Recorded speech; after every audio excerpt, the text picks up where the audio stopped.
স্কুলৰ mid day মিলনৰ ধন আত্মসাৰ অভিযোগত প্ৰধান শিক্ষকৰ বিৰুদ্ধে গোচৰ থানাত। এটেনশ্যন শিক্ষামন্ত্ৰী।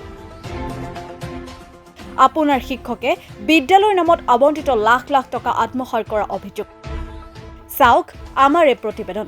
ঘটনাটো হৈছে কাছাৰৰ কাটিগড়াত। উল্লেখ্য যে কাছাৰৰ কাটিগড়া শিক্ষা খণ্ডৰ অন্তৰ্গত 1258 নম্বৰ নং ছয়দপুৰৰ নেহেৰু মেমৰিয়েল নিম্ন প্ৰাথমিক বিদ্যালয়ৰ প্ৰধান শিক্ষক সুধীৰ ৰঞ্জন ভূমিজৰ বিৰুদ্ধে ছাত্ৰ ছাত্ৰীৰ মধ্যাহ্ন ভোজনৰ ধন আত্মসাৰ অভিযোগ।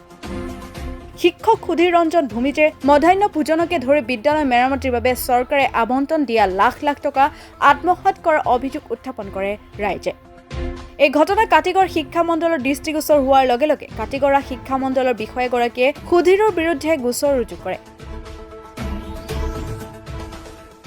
বৰ্তমান আৰক্ষীৰ তদন্ত অব্যাহত আছে।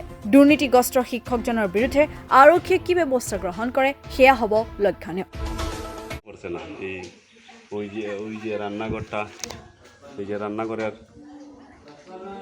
রান্নাঘরের ইনফ্রাস্ট্রাকচারের কাজ কোনো কিছু করছে না। টাকা স্যাংশন হয়েছিল? আমরা পয়সা খাওয়া যাইছে। ওটার কত টাকা হয়েছিল? ওটার হয়েছিল প্রথম 35,000 টাকা হয়েছে। 1 টাকারও কাজ করছে না। এরপরে বাচ্চারা এমডিএম খাওয়াইছে না 6 মাস একলগে। তখন থানলে হইলে থান কয় কমিটি যাক না, যেসব জায়গায় যাক, মিডিয়া আনুক, কেস করুক, বিওর দ্বারে যে কোনো জায়গায় যাইতো। এখন বিও কি তারা সাসপেন্ড করছেন? এটা তো জানি না। বিও স্যারে কইল তান বেতন বন্ধ আছে, বন্ধ করিয়া রাখছে। স্কুলও আইন নিতে? স্কুলও আয় না।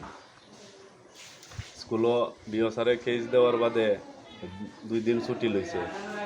এর বাদে আইছে না মনে হয় 1 সপ্তাহ ছুটি লইছে 2 দিনের, আর স্কুল মিস দিলাইছে 1 সপ্তাহ। আর এমনি স্কুল বন্ধ করে? এমনি স্কুল বন্ধ, তান অ্যাবসেন্ট থাকে প্রায় মাসও 10 দিন, 12 দিন, 11 দিন, 9 দিন, 15 দিন। এটা অনলাইনে যেটা অ্যাটেন্ডেন্স আছে এটা কেমনে দেন? এটা তো আমরা জানি না কিরকম দেয়, কিরকম দেয়। আমি বর্তমানে এখন আমার পরিবার এই স্কুলে ভাইস প্রেসিডেন্ট আছে। তো গত মে মাসও বাচ্চারা স্কুলে ড্রেস আইছে। আওয়ার পরে সুধীর রঞ্জন ভৌমিকে তারে ফোন করছে। ফোন করার পরে তো যেহেতু আমার পরিবার ভাইস প্রেসিডেন্ট, আমার পরিবারের জায়গা আমি আইছি, আমার পরিবার বাসাতে আসি না। তা আওয়ার পরে সুধীর রঞ্জন ভৌমিকে 3টা স্ট্যান্ডার্ড দেখাইছে। আমরা যে বাচ্চারা স্কুলের ড্রেসগুলা 3টা স্ট্যান্ডার্ড দেখাইছে। দেখানোর পরে সে কইল যে কোন জায়গার থেকে ড্রেসগুলো লইলে ভালো হইব।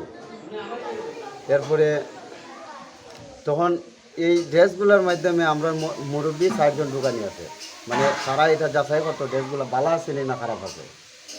তখন আমরা কইলাম যে আমরা 3 জন আইছি এখন বর্তমানে, এটার মধ্যে তো আমরা দেশের গ্রামের মুরব্বী এটার মধ্যে সমঝাইলে আছে, তারা তো একটা বোঝাপড়া আছে। তখন হ্যাঁ কইছে না এটা কিছু লাগতো না, তোমরা খালি কই দিলে হয়ে যাব।